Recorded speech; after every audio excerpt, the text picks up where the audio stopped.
All right, so we're going to go back to our homepage here, and we've talked about using outcomes. Now we're going to look at Learning Mastery Gradebook. So I mentioned it in the previous video about how it's an opt-in feature. If you have opted into it, you're going to go to your settings, and in your settings and your feature options, you're going to turn on Learning Mastery Gradebook. Now, this is by default off, but this is something that just you can have, or you can allow students to have it as well. And uh, let's go take a look at it quick. So from our home page, we just click on grades over here on the left, and it defaults to the regular. This is my grade book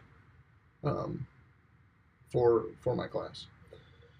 Over here, you can look at different sections, so you can look at certain periods, but you also have learning mastery. This is one of the neat things about Canvas. Your learning mastery gradebook gives each of the outcomes across the top.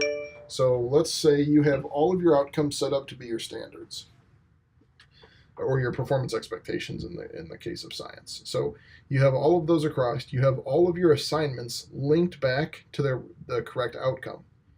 And so your performance expectation here, you might have 10 or 15 criteria. And you could have each of those criteria broken out as well inside of your outcome.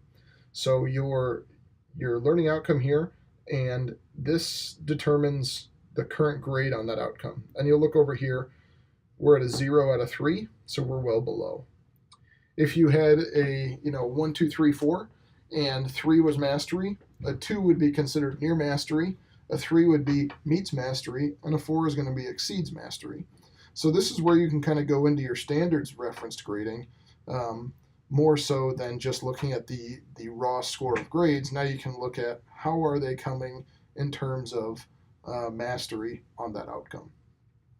So that's Learning Mastery Gradebook.